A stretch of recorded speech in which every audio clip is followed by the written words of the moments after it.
All right, welcome everyone once again to WooWoo Mommas PODCAST. I'm Colleen Carlson, Gina Petropoli, and Hello. tonight we have Mike Cunningham, who actually is a friend of mine and now becoming a friend of Gina's too.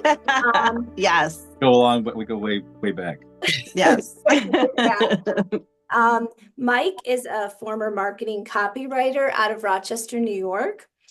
He has written 3 screenplays, with his first effort being Swing Vote, which was winning the second place prize out of 2,300 entries in the 2001 Scriptapalooza. I practiced that. International, international screenwriting competition. His latest, which we're all very happy and proud of this for Mike, is The Christmas Letter. And it's his first ever to be produced after nearly 30 years of trying.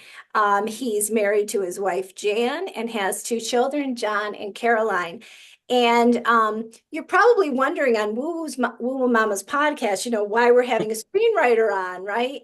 But Mike's beautiful story, and it's a story of sort of plugging away, right? And the human spirit and who we are. And we can even get to these phases in life, right? With beautiful successes, beautiful triumphs that feed our soul.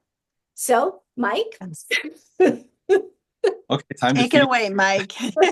Well, I just had dinner, so my soul's pretty well fed. No, no, thank you, Colleen. Thank you, Gina. I appreciate you guys interviewing me tonight. It's been a long road. Just been, like I said, the key word in all this has been trying, because, I don't know. I just felt compelled all this time that I was supposed to do something a little bigger than what I had allowed myself to think I could do.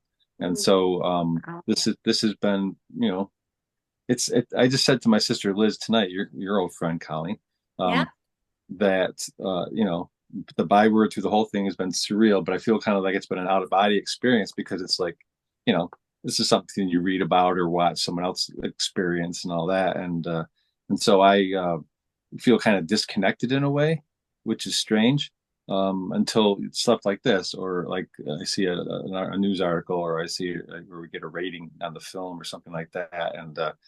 And we have a film, it's weird. So it's kind of surreal for you. Yeah, that's been the word times through the whole thing. Yeah. Wow.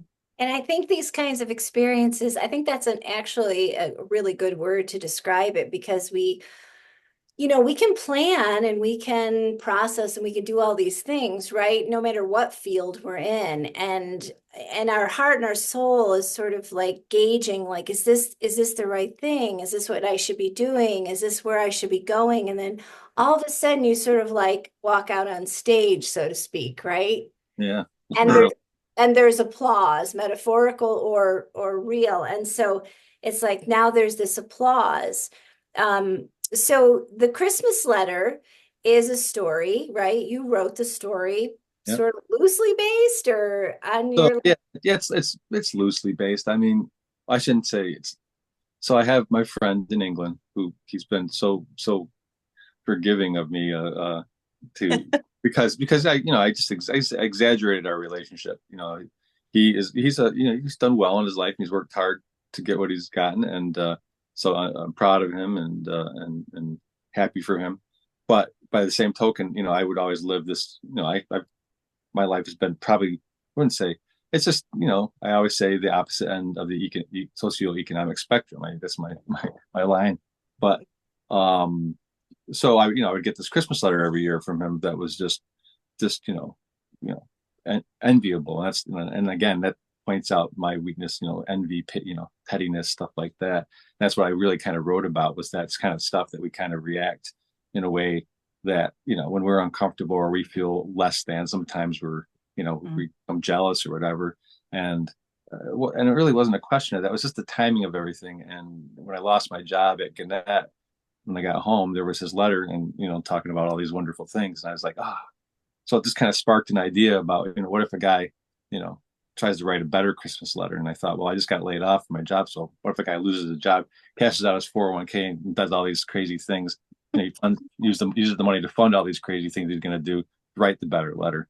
And so yeah, it's based on a letter that did exist and one that always made me feel a little less than. And it's not anything against him or anything. His problem is my problem. And you know, and so I thought this would be funny to kind of lampoon myself, and then just the whole, you know, the whole economic difference thing that everyone has, and the way people respond to these kind of things. You know, I think most people who write these things do it with completely good intentions, Yeah. but you know, they don't realize sometimes that, you know, some people just take it like, you know, here's that letter again, and it's just you know, our own faults. It's not that person I right. think the funny thing about these letters is like people don't usually write them for bad intentions, like you just No. said, Right. but they're also not mindful that maybe somebody is not having a good year. And That's I just true. feel that when you have to put something out there, there's an insecurity with the person who's writing it. That's my interpretation. I think it's all around insecurity. Yeah, it's just sort of, Yeah, it's like, isn't it funny, the cycle? It's like the person writing it is insecure because they have to let everybody know what's going on in their life, and then the person receiving it has this insecurity. So it's like we should all be. It's crazy. it's a feedback loop of insecurity. It really is. Yes. Yeah. Yeah, it's a big loop. So I'll tell you how I feel when I get them. If it's somebody that I haven't been in touch with, I'm like, oh my gosh, like what? Yeah. Oh, they have a grandson, you know, and I'm like, wow. But then there's some that I get that it's like the highlights, and the highlights are high. Yeah. I mean, Yeah. they're like, how did they, so is the movie based on so he cashes in his 401k, but is it based on only these highs so he can write this letter based on the Yeah. high, like he's in competition sort of? Yeah, I mean, in his world, it's like, oh, I get these all the time, and I just, you know, it starts to make him really look at what have I done in my life, Yeah. and Giving you something that you gotta give yourself something to write about. right, That's, exactly. that's something newsworthy. Exactly. Yeah. What better way than to, you know, to help you screw up your life and, you know, get it your safety net and everything. And yeah, I mean, the extremes some people will go. I mean, you know, it's not far from the truth in a lot of ways. You just go, like we talked about this before on Facebook, you know, people will always post, you know, the best parts of their lives, and the whole thing isn't natural anyway. We took it from a once a year letter or something like that to this daily thing, and Yep. it's kind of gotten out of control, and we're all insecure because we're all, you know, no matter what we think or say, it's like you see that and you're like, huh, you know, and it's, or else you get like, why do they always have to, or, you know, I know that I've posted stuff over the years, and that's probably makes people, you know, either that's politics or if it's just, and that's usually that, or something, you know, that you would have been comfortable, that I could have said 20, 30 years ago without reservation. Now today, you know, it's like, you know, Right. you have a brittle audience and it's a different time, and you really are always walking on eggshells and minefields, and you're best to Gotta be stay, careful how you say hello nowadays. you're just best, yeah, right, you're just best to stay the hell off of it. What good does it do? You know, really, what good does it do? It's other than, it's just our egos talking, right? It's just like, I want to say something, I want to be heard, and it's good Yeah. to make a point and all that, but sometimes I just think, you know, we're all just trying to, I don't know, I like to think that I'm helping or putting some information out that maybe might help people, but then people won't always take it that way. So it's like, Yeah. Someone will always misinterpret things. Yeah. yeah, but yeah, so yeah, it definitely is an insecurity loop, though. It just kind of goes round and round and round, and it'll never end unless we just turn it off. Yeah. So in other words, with the screenplay, with the movie, the idea is obviously it's humorous, you Right. know, Yeah. and Yeah. it's you know, exaggerated. Yeah. Oh yeah. Very. And so talk about it from the standpoint of, you know, you watched it. The premiere happened, what was it, last weekend? But a week ago, so I was on the 9th. On the of- 9th, yeah, right? yeah. And it was a sold out. It was a sold Yeah. out. Crazy. That was, Congratulations. That's fabulous. And it's Wow. beautiful theater. My God, it is beautiful. I think it might be just a little bit bigger than the Eastman. And it's the people who helped put this together. I shouldn't say help. I was the one who had to go to, like, initially to the all the folks in Utica to see what we could do, between the city and the county and the Film Utica Commission and the Stanley Theater. And between all of them, they helped underwrite this whole thing, and people were excited to see it locally. It was really well received in the community. It was kind of a I don't know, I hate, it sounds cliche. I'm going to say it anyway, but it's, kind of a love letter to the town. It was kind of like, they got to see themselves, they see their hometown, they could see the area, see little logos of their businesses, or just their kids in it, or things like that. And it was, everyone had, it was Really something for nice. everybody. I mean, it might be different from someone who's not even from around here watching it. They'll have a different opinion of the film. That's just the way it's going to be. But for the people in the area, and and especially, when I think about my hometown of Ilion, which had just lost the Roni factory, which had been there for close to 200 years, Remington. Whether you like guns or not, they were always steeped in the tradition of hunting rifles, and that was before all this other stuff. It wasn't. But anyway, people, needed something to pick them up. And the one thing I didn't say when I addressed the crowd was how amazing it was to see all these disparate, opinions and voices, and people come together just to have some fun together and to laugh together and get together as a community. Really nice. Yeah, that was the thing. Nobody looked to see asked to see who you vote for, who you do this, or who think that. It was just kind of that was put aside. It was a community, yeah, and so and they had like a half a mile line down the road before that opened up. It was that's so exciting. Yeah, I love that, because it really, I've known Mike for a long time, and it really is, it's a ripple effect, and it's indicative of who you are, really and truly. You always come from the heart, and you always care about, everyone who's in the room. I mean, that's how I've known you over these years, and I met you in college. And so I couldn't picture it any other way. Small town, hometown, this is in upstate New York, bringing people together. Whether that was your intention or not, it doesn't matter, because it's your vibration. It's who you are as a person. And so, and then addressing everybody in the theater. And I know that was probably, I don't know, I didn't even hear the speech, and I was getting choked up just watching, I got to have a little fun with it. I mean, because the one thing I said at the beginning of it, first of all, was, the greatest number of people I ever stood in front of and doing stand-up was maybe like 300 people. And that's enough anyway. I mean, that's plenty to get rock your nerves. But then 3,000, I was like, man. But then I looked up.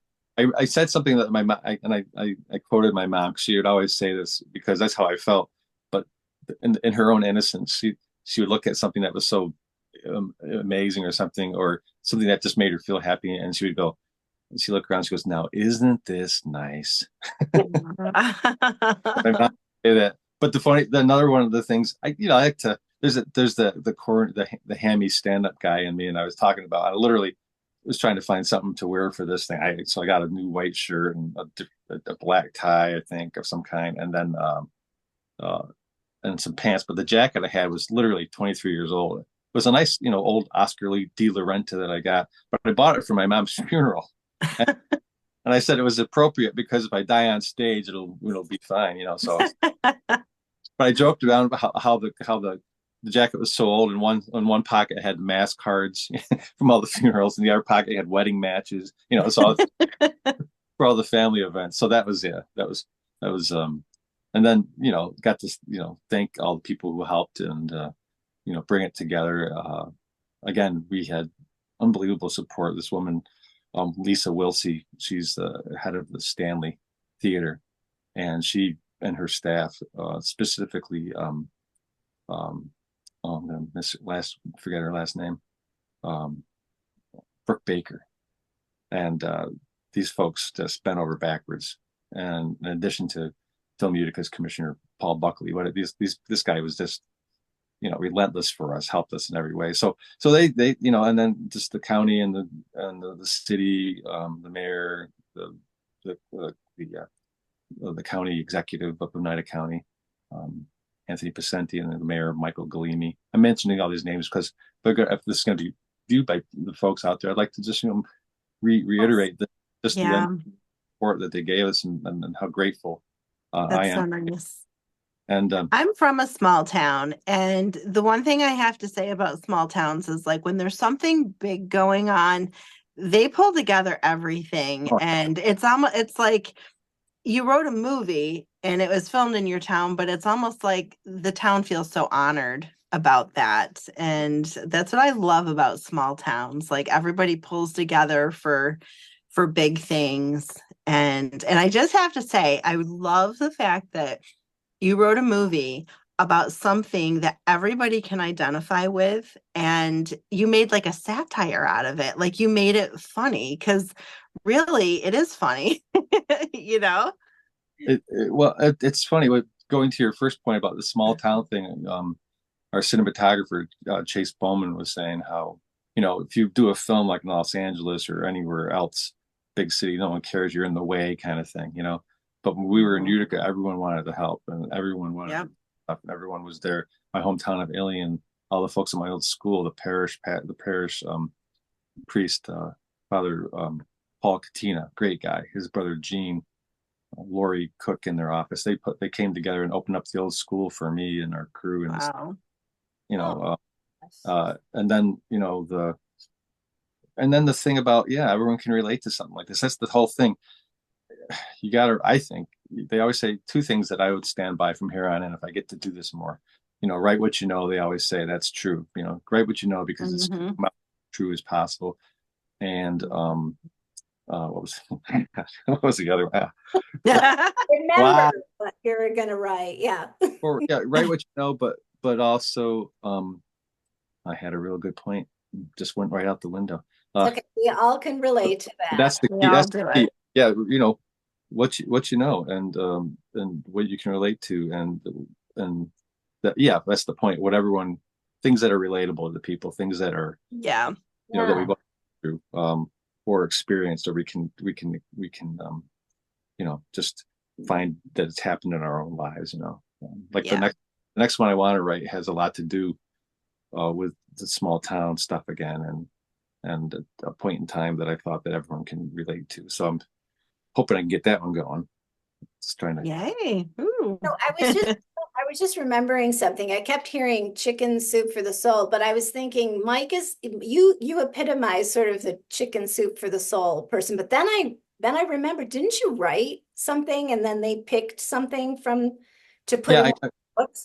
I had two articles. So they had this book called Chicken Soup for the Soul, and then they theme them. They have all kinds of themed books. It's amazing. And people when they publish about for each book, they publish about maybe 100, 150 of the stories that go with that theme. So I had one published for Chicken Soup for the Soul. It was called something about grieving, because when I lost my mom, I wrote a story about this butterfly thing that happened, and it got in there. And then I wrote another one for their Christmas book, and it was about at Christmas when my parents had the house all redone in 1988.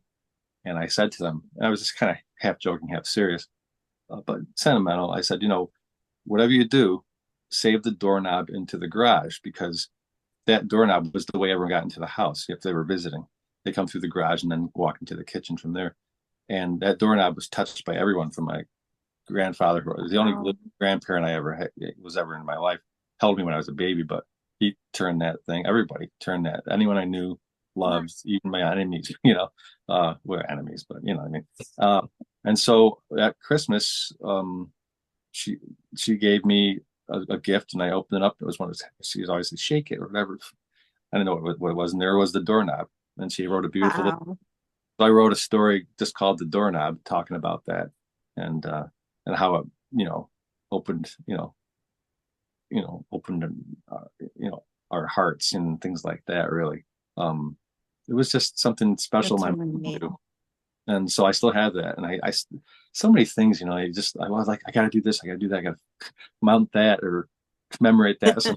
And it's just like you never, ever get to these things. But that was a real special memory. And yeah, so those two stories really went around my mom.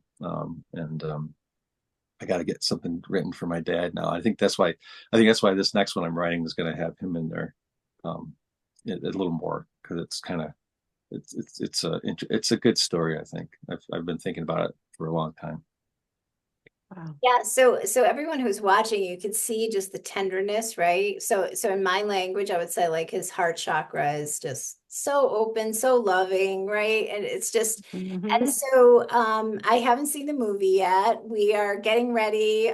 We swore we were not going to have a TV in this new house, but we have no And I TV. have to get one. Watch a movie. And my husband just set it up yesterday. So when the kids come over for Thanksgiving, we watch holiday movies from Thanksgiving, through Oh, Christmas. don't you love that? I love Love that. them. And Mike, yours is going to be the first one. The Christmas letter is going to be the first one played. My boys, their girlfriends are going to be here, and everybody's so excited about it. We can't. Yay! I saw that you got, what was it? A movie critic critiqued your movie. Yeah. Yeah. Okay. So I saw it and I started reading the article, and then I was reading it to my husband, and I said, oh no, I don't want to read it because I don't want to know anything. I want Yeah. to like, sit down and watch. Yep. I think the article was mostly kind of about, he likes, I mean, I'm always been kind of a sap, so I tend to, I wouldn't say it's a sappy story at all. I think that it just expresses the emotions I've always felt about the holidays, particularly in the ending of the movie. And but he's mostly talking about how it was a big deal for the area to have this happen, and also kind of hoping that more people will do films down there. And I think it will happen. I think that we got a lot of. I mean, honestly, if it weren't for like the guys, Chevy Chase and Randy Quaid and Brian Doyle Murray being in it, I don't know if we would have anywhere near the attention that we received, because that's just how it is. It's just otherwise we would have sunk into the to the abyss of many films that if you're scrolling through you have to scroll for like hours on Netflix or any of these platforms to find something that remotely interests you. So I'm hoping that it's really a lot of it is in marketing too. People will see, okay, does that look, what color will draw you, how's your typeface, what are these things that are gonna draw people to even look at. And so but yeah, there he was very, very nice, and I'm really appreciative of the kind words that he gave us. Yes, nice. It was nice. So the whole experience, I know it's overwhelming. It's probably going to take you a while to kind of process it all, right? I mean, I've been sleeping late lately. I don't know. What'd you say? I said I've been sleeping way too much lately. I'm just finding I really have been. The stress of the thing from start to finish has been, it's been day in, day out, something. I had no idea really what it was going to involve. And I said I wanted to get involved in this. I figured I wrote this thing, and I was kind of given the opportunity to, if you want to get more involved. So I figured I'll do what I can to steer it the way I like to see it and make it true to what I envisioned.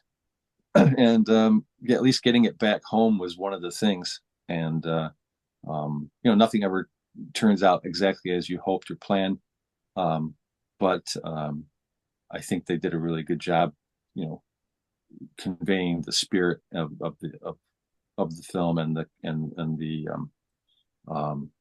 just bringing home the real feel of what a hometown is like. It was just you felt you were like from there. And I have a question for you. A good coffee last year, so pick a coffee. Yeah. Oh my gosh, I have a question. So how do you go about getting actors like Randy Quaid and Chevy Chase? Like, what is the process like, and how How did you get them? I'm just kind of curious about that. Yeah, that story is it's kind of strange because I know Angus Benfield, our producer and the CEO of Lama Entertainment, he, if I am remembering correctly, was good friends with the Chevy Chase's agent. Or we were talking about, we didn't know if we could get them because these guys aren't, they're not just starting out. They've got right, they're established. Yeah, established. So obviously A little bit.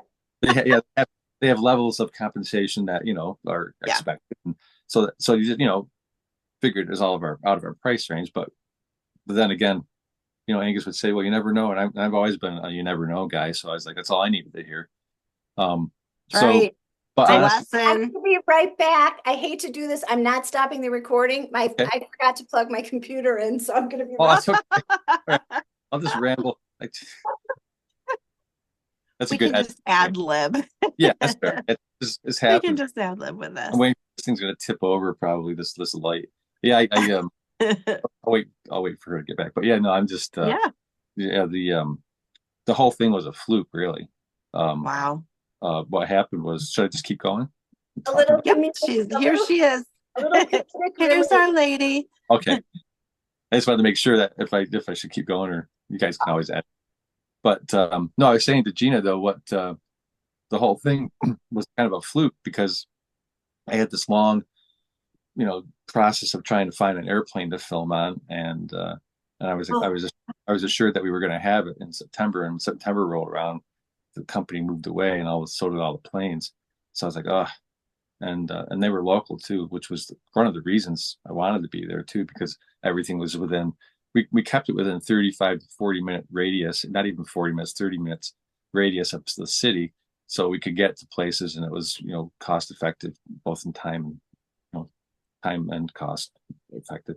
And so I started going on the search for planes, and then I started thinking different logistical things, and I was thinking, well, if the crew has to come in, a lot of them are from Los Angeles, that to fly out, they have to go back to Los Angeles. And my daughter goes, what about Buffalo? Does Buffalo fly to Los Angeles? And I said, yeah. I looked it up. So JetBlue has direct flights back and forth from Buffalo to Los Angeles. And I was like, oh.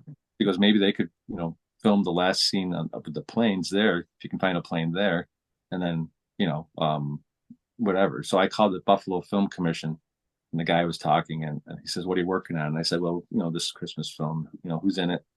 I said, well, we're trying to get Chevy Chase, but you might be out of our price range. And he's like, and I can't really get into too much detail, but he basically gave me a nugget of information that I would not have gotten had I not made this phone call. And so I passed that along to Angus, and he's like, let me run it past his agent, and they love the idea. And next thing you know, he signs on, and because he signed on, then Randy Quaid's like, well, I want to sign. I want to work with Chevy again. That's so cool. And then Brian Doyle Murray, who Angus had already worked with, and he had mentioned it to him before. He goes, I want to join these guys too. So yeah, so that's kind of how it happened. It was really that if I hadn't made that phone call, I don't think anything would have happened, because I would never. And also, if the planes were right there in your town, I mean, so it's a blessing, right? See, do you see how life works? I know. I think it's a crap thing that happens, and it turns out to be something that made it bigger. Exactly. There's a whole purpose.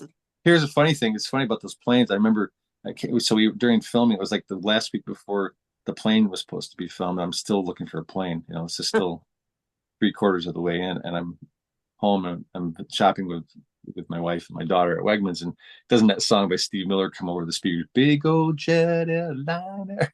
And I thought to myself, what is this supposed to be telling me? Or is it taunting me? But yeah, you're right. It's a good way of looking at it, because if those planes hadn't flown away, right, thing wouldn't have taken off. Oh, thank you very much. Wow. Wow. Lots of lessons we're learning tonight. But I love But it's true. I mean, this is like the life lesson. When things don't work out, it's sometimes there's just a better plan, and we just have to have faith, and we have to trust. That's like been my new thing these last few years, just learning to just let go and trust the process, and sometimes not that involves not questioning, even though it's hard, not questioning things and just being able to just flow into it and be like, okay, take me where I'm supposed to go. Yeah. So, but it does require action, right? Like you absolutely, everything does. stay Yes. home and go, oh, how do I get a plane? Yep. No, Nope. you ended Nope. up making another phone call, Yep. prompted by your daughter. It was like, and then it's like this action, this is like an energy, right? And then the universe or God says, okay, look at this door. You just walk through another door. This one may have been closed, but you walk through this one, and now there's all these other doors and these other possibilities, and then look where you are. And now we're talking about the movie that you made that is here. And I'm sure there were tons of those happenings, right, along the way. Yeah, I mean, it just seemed like, I don't know, what else was there? There's a lot of little serendipitous things. I have to go back through the memory cells here, which is asking a lot. But yeah, just I don't know. Well, one of the weirdest, I guess, thing, not the weirdest, but the sign wise, was the day I was told that the guy wanted to make the film was the very day and date that my dad had passed away. So June 19th, 2022 was 11 years to the day and date, and it was Father's Day too. So my dad died on Father's Day, and then I was told I was going to have this movie made on Father's Day, 11 years to the very day. Oh my! What a gift! Yeah. Oh my gosh! So yeah, my friend calls them. My friend Mary Lou calls them God winks. yeah, Mhm. I've heard that a lot, and that's true. I think there's something to that. You said about having a plan. My wife's father passed away, 5 years ago this coming Christmas, and or no, 4 years. And he always said God has a plan, and they actually, someone made up a nice Shutterstock book for Shutterfly, I think, of all these nice photos of him and my mother-in-law and Jan's family. And it has their picture on the front, and it says God has a plan. And that sits kind of prominently in our family room. But it's true. I mean, there's so many times where I'm like, how am I going to do this? What's next? How are we going to get through this or that? And I always say, look in the rearview mirror, and you can see the roads that you got through that you didn't think you were going to get through 10 miles ago. Yeah. So yeah, I mean, it hadn't, no question, it hasn't been easy, and I know I haven't been easy to be around in some cases with this thing, for many people, because it's just a lot of pressure and stress and all that. But then, when you look in the rearview mirror, we all got off the ride, and we're here, and then I don't know what's next, but if I think, like you say, Gina and Colleen, there really is an art to letting go. It's not easy. It's not easy. I mean, there's nothing more, you know, scary than just saying, okay, well, I'm going to step off the ledge here, or I'm going to, say this there, or just, put yourself on the line. It's way out. I mean, this whole thing has been way out of my comfort zone. And that's the thing, though. I mean, it's really the truth I've learned is that nothing good comes easy, and you're not going to be comfortable initially, but when you do it, you're so happy that you tried. Yep. You'll never have to wonder, right? Right. Exactly. Right. Good. I like that. You never have to wonder. No regrets, right? No. So the process, you just started. I mean, the movie started in January of this year, right? We started filming on January 6th. Saturday, January 6th. And then we finished on Thursday, January 31st, or Wednesday.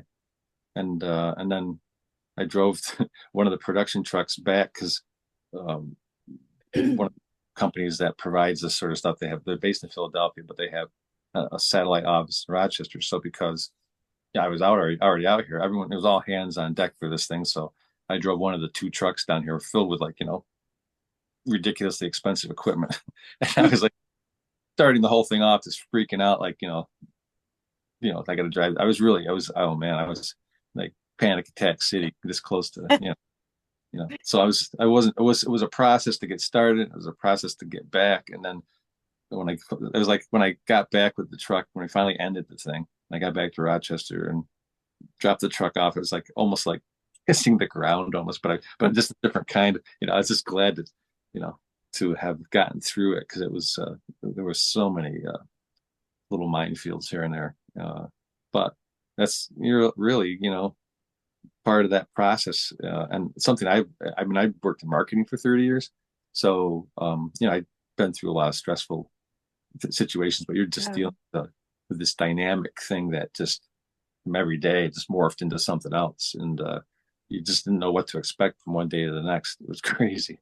And this was a totally new venue for you. I mean, you've never made a movie before, right? Yeah, my own little deals, my own little, yeah, but nothing like of this magnitude. And I was so impressed, the way the crew would, just get things going and get things done and surmount all these obstacles and how everyone would work together and find a way. It wasn't always pleasant, I would be lying if I said it was, but a lot of work. Everyone There's a lot of work. That's just the way it is, right? I mean, nothing's going to be, you don't see some guy building a house and never going, ow, you know what I mean? Right. Someone's falling off somewhere or hammering their thumb, but it's just, it's, you get hit, a lot of thumbs were hit, but there's a lot that was built too. So, but I'm really a cliche metaphor guy tonight. Let me get into what other metaphors can I use? So your family was part of this process. I don't know that that's always a typical situation. Yeah. What was that like for them? I mean, and also for you to have your whole family there with you. Yeah, I mean, in many ways, I think my son John I always felt bad about because he wasn't in as much involvement as Jan and Caroline were. But we managed to get him to the premiere, which was great. And I was nice sitting next to him. He was all decked out. He looked good. And but Jan and Caroline particularly were, involved on like a lot of Jan did a lot of graphic design for the film. There's signage, there's props or whatever she made. And I don't know if you watched my presentation at the Stanley or not, but she made like the Christmas letter prop that folds, just kind of cascades out. It's kind of unfolds on its own. It's, just to kind of exaggerate the length of this letter I would get. And that was the joke. That, and she's, all kinds of signage and finding prop stuff and helping out with finding props. And then Caroline was there to be like the background photographer for the production and took, a slew of pictures. So Jan was on set around us for about a week. And then Caroline was there for the whole month with me. So, but the good, bad, and the ugly. I mean, they saw me just, when, as I mentioned before, like after the first day of shooting, I wrecked our car in a snowstorm accident. So it was really difficult from that point on for me. I was just really dealing with some kind of PTSD because it was, I was very lucky, very fortunate that it wasn't, I couldn't have. That I wasn't hurt. I'm glad I dropped her off at the hotel too, because we just got back from picking up some supplies for the film. And it was really bad out and probably shouldn't have been driving anyway. But I've been driving this kind of stuff for 43 some odd years. And there was no one on the road, and this guy just came out of nowhere. And so from that point on, I think that colored a lot of it for me. And it was difficult, but once I got, kind of past that, I was okay. And things, kind of start to, enjoy it a little bit more. But it was, I like I said, it wasn't without difficulties, but again, nothing good is, right? So right. It's quite a process. So you're working on something new coming up. Is that what you're doing? Are you working on right now, or you're planning? I've got it kind of in my head. The funny thing is about, I mean, again, I don't have this library of screenplays like, screenwrite people who've been screenwriting. I mean, real serious screenwriters. I've always considered myself kind of hobbyist with this.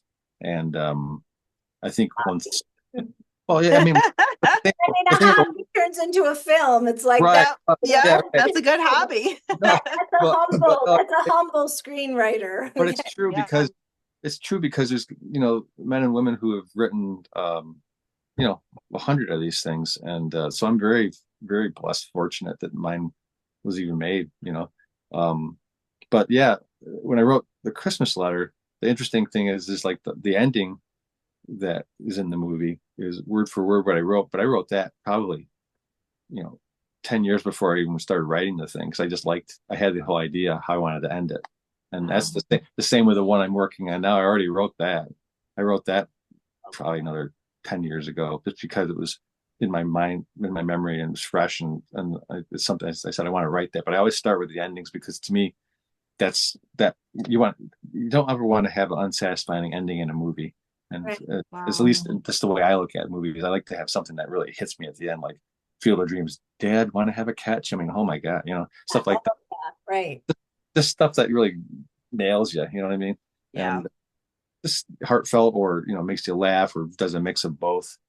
And so yeah, so I've already written the ending for this other film I'm doing, and purely based on another part of my life when I was a young man, young boy, going to Catholic school, and Be good. yeah, so trying to get out of wanting to badly get out of Catholic school in seventh grade, and then the juxtaposition I make with the time that we were in, which was during the bicentennial celebration. So it was you'll see when I get further on this what it's all about, but it's funny, and it's also just picks up on all the stories of all the characters in my neighborhood. Wonderful people. Oh my God, I look back on, I mean, not everyone, I suppose, but I had a great childhood in terms of friends and neighbors. It was like really Norman Rockwell-esque in my view.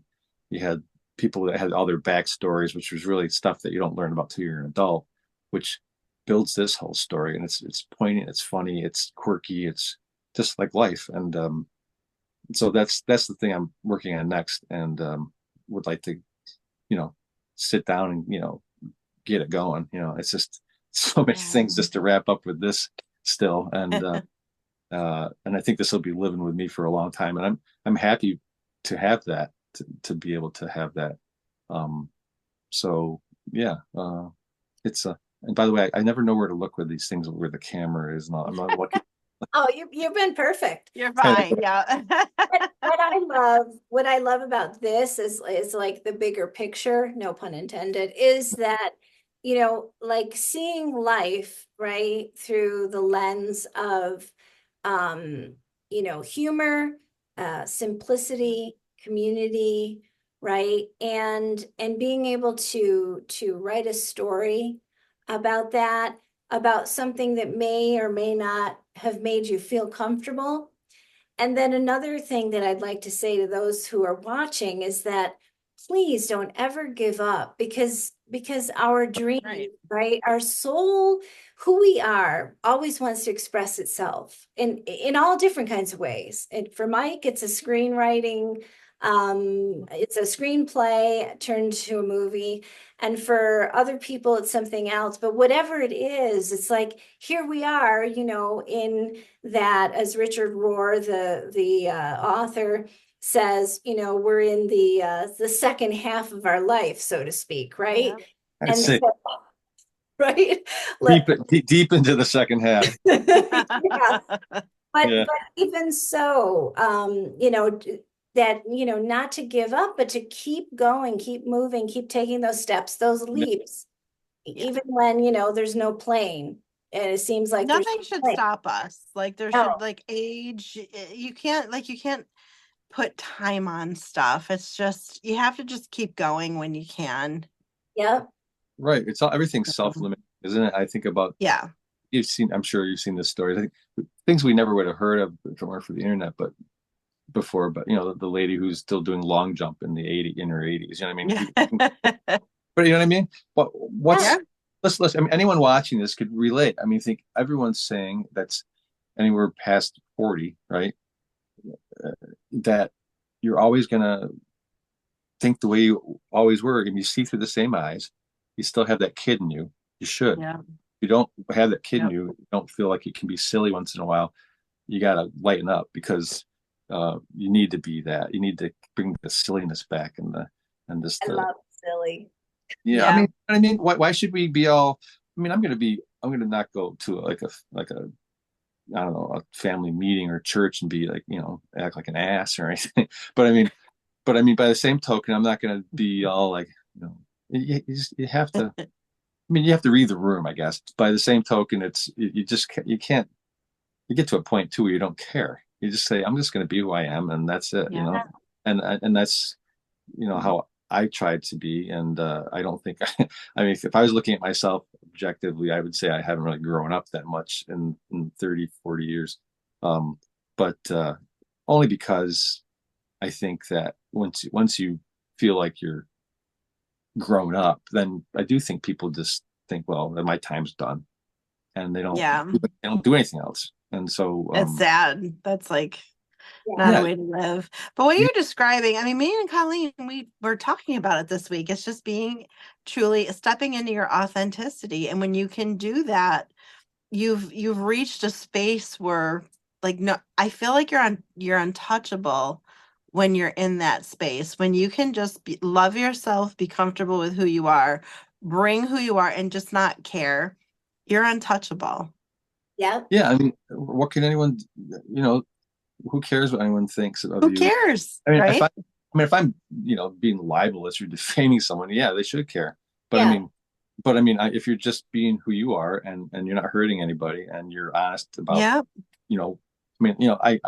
was feeling guilty about writing this and having this produced in the sense that I was thinking, well, I'm going to offend my friend, I'm going to offend this person and that person. But then I thought to myself, it's nothing offensive about it. It's just it was my life that I live. It was how I felt, and why can't I talk about that? So why should And it's a story that everyone, at least in the United States, everybody connects with it. Yeah. Right. Everyone knows these letters, I Yes. was telling my friend, okay, and she goes, "Oh, those letters." Like, Right. I didn't even tell her anything. I think everybody says that, except for the people writing them. I never honestly, and I watch a lot of movies and probably too much TV, but I just like watching comedies or anything that makes me laugh or cry. That's all I watch. I'm not a big, CSI, FBI, all that stuff. It's just not my thing. I just don't. There's enough violence in the world. I don't need to have more of that. But I watched enough of it, and the only time I ever saw anyone, and I've mentioned this before to you guys, anyone ever mention the idea of a Christmas letter was on Everybody Loves Raymond, and they did an episode on it. and they did an episode on that. But this was, I don't know, I think well before I came up with my thought about it. But I had seen the episode after the fact, and it was all about the mother and writing this ridiculous letter, and then they were all around her editing it. Well, I'm not like that. I'm not. Robert has like a little tiny piece on this piece on the page, and he's like, I love that show. Yeah. So that was the only, but that was the only time. That was the only time I ever saw it mentioned in any kind of entertainment, in any kind of media like that. Yeah. And so I thought, wow, this is kind of not only is it something relatable, and it's something that really happened with me, but it happens to everybody else. Yep. But no one touched on it. I thought, so not only do you have a story that's kind of fun and different, but it's not been done in terms of just, then if you start looking at things in terms of marketing and all that, it's going to resonate with people that way. And then it does. The function of it does. I mean, without even knowing the story, just the title. Yeah. Right. I just add Christmas to it, which is the thing that everyone, I mean, it's the one time of the year where everyone's, generally decent to one another, because it's just kind of put in a mood. I don't care what your denomination is. Generally, everyone's just better, aside from the shopping part. But there is a spirit of generosity and giving in the air. Yes. So speaking of that, so where can people find your movie? Okay, well, currently we are streaming on Amazon Prime. It's all rental right now. Amazon Prime, Apple TV, Fandango Home, something called Hoopla, YouTube TV. there's a bunch of others. Amazon. Oh, I said Amazon. There was the original intent was to get into theaters, but because of, the late production of this and all that, you really need to be way out ahead of it to get it holiday To season. get a spot in there. But they might, so however, going to be on Netflix? probably, but I don't think it'll end up being on Netflix probably for next Christmas. There's gonna be a lot. Okay. Most of Europe will get it next year. Right now, Okay. it's Australia and New Zealand, and then here, and that. So it's going to be if it does, if it does well, and it's still early, it's only November. If it happens to do well on the platforms, then we had theaters that are interested in it, and I'd like to see those get it, because particularly in one theater in Rome, So nice. and one up in the northern country, like Old Forge area. And then hopefully I made some inroads locally. It just depends on, people want to see something that they want to know that it's going to be a draw for their, for their theater, that, they have to be really Right. picky about what they put in, and so they want to have a good holiday season for their ticket sales too. So hopefully that will happen. I don't rule it out. So I'm still pressing for that. To probably irritating people at the same time, but you have to, you got to press for things that you believe in, and so you do. Very true. We're gonna believe that it's gonna be in theaters. I've already had some images spiritually for you, Mike. So I'm not gonna share them with you, but if they happen, when they happen, I'll tell you. I appreciate it. Now, I'll say this though, that screen at the Stanley Theater was friggin' huge, and that was probably it was just the biggest screen I ever sat in front of, even in the movie theater. It was huge, and just to hear, this roar of laughter around you, was it must feel good. Yeah, it's just strange. Like I say, I just feel disconnected from it all. It's just like a floating body or some floating head, because it's it was something else, and I'll never forget it. Yeah, it was very nice. I cannot wait. I'll probably be texting you after we watch it. Really, I'm so looking forward to it. I want to say something that sounds kind of silly, but I'm so proud of you. I mean, just knowing your background and all the effort that you have put in over the years. I'm freaking crying over here. But I mean it. And so it really sheds light on hope, for people who are artists, who are seeking and trying and looking for those leaps and those leaps of faith, right? And trusting. So you are the spokesperson now for that. And I thank you. Wow. Well, thanks, Colleen. Thanks for those nice words. I don't know. It's I tell my kids, I always say just try. Someone had asked me the other day, and I said, this phrase went around to me, about taking the half court shot, and instead of the layup, or just throw it all up against the wall, all those things, just see what sticks, right? Yeah, throw it all up there and see what happens. Because I mean, that's it. I mean, if you don't do anything, nothing's gonna happen. You've got nothing to lose, right? Like when you try, what the worst thing that can happen is it doesn't happen, right? Right. I mean, I could have, I had this. I've been paying into this one site. It's called inktip.com, and it's where writers can meet producers if they like your log line, which is like a 60-word or even less, summary of your story. If they like that, they might want to look at your synopsis, which is about maybe a page or two. And if they like the synopsis, they'll look at your script. So I had a subscription to this for 3 of my 3 screenplays, and I kept paying in the monthly fee. And I just thought, I better stick on there a little longer. And once in a while, you get a little notice that says your listing is receiving activity. So you check it, and finally, when someone says, they've looked at the script, I'm like, oh, that's when then all of a sudden you're like, oh, something could happen. And that's what happened with this. So yeah, I just kept paying into that, and sometimes there's monetary, obviously a lot of money invested in terms of just stuff like that and other ways of being noticed.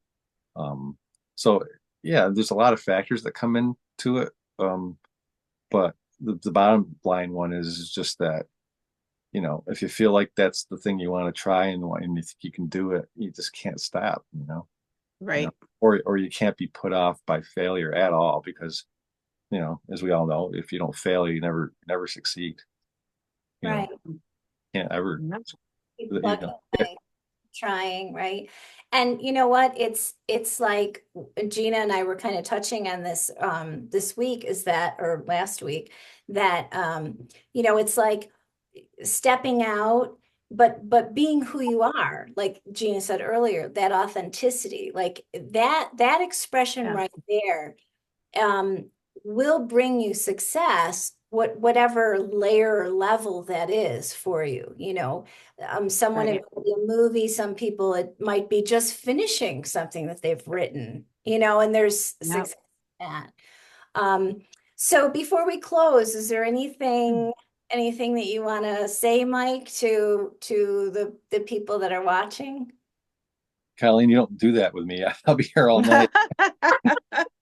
4 score and 7 years ago. No, um, Knocking your leg right now. right. I know someone here. Like, Like, I told these fine ladies earlier that my wife will tap my leg if I get too loquacious. But she's not in here in the room, so I'll try to do it to myself. I'm tapping right now. Um, no, I guess I don't know. I feel like I'm not to belabor the point, but don't give up on anything. Don't think it's over ever. Don't think that your age has anything to do with anything. Don't let people say that. Don't let anyone pigeonhole you that you're something that you're not, or that you can't do something because it's their opinion. You know, what you might do in this life might run counter to how other people do things, and they might not understand. But you have to just do your thing and never stop. And because when you stop, then when you lose purpose, that's when you stop living. And without purpose, nobody can live. You have to have something to get up for every day, and you have to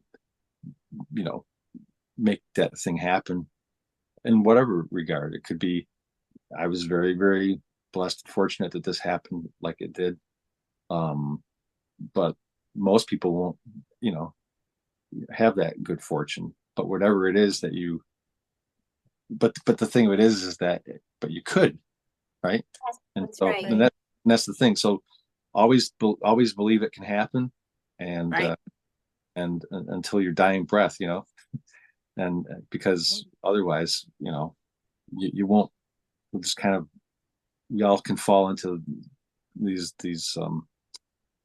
that rut of despair and disappointment and things like that. You just have to have something to look forward to, and that's what hope and trying does. It's always like, okay, well, this could happen. You never know.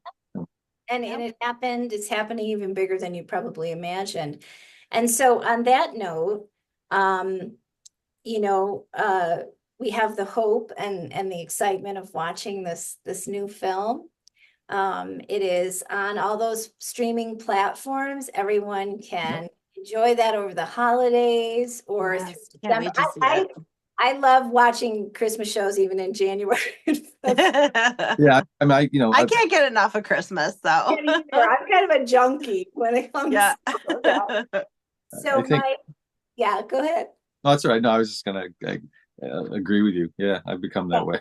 Yeah, it's just heartwarming, and it reminds me, just that, that there is really love in this place, and we can tap into it. And even if we're watching a film with our family or even by ourselves, that we can, feel that gratitude and that hope. So thank you for contributing to that, Mike. Well, thank you. Yeah, thanks you guys for having me on here, and I got it right. Third time's the charm. Our pleasure. We don't have to do anything. We'll just add the music now. That's right. That's right. Well, at the point that you might air this, you could always I think the song will be out. The song at the end of the film is really, really one of the catchiest. I'm not one to just plug things because it's part of this thing, but and especially music, because I have a particular taste for music, but it's just such a catchy tune at the end of the movie. Guy's named Scott Oatley. He goes by his name Van Scott, but he wrote this song called Christmas Letter parentheses what I could write, and it's all really sums up the story beautifully, and it's such a catchy tune. So yeah, if you could throw that in there for your intro, outro, or whatever. It was That would be fun. I actually heard some of it. I like it. I was actually singing it. It is kind of one of those catchy. I'll have to check that out. And yeah, every night I go to sleep, it's in my head. Thanks, Scott.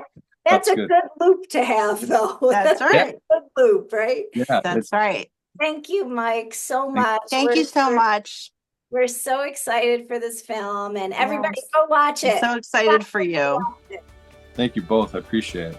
All right. We'll see you next time. Thanks. Bye-bye.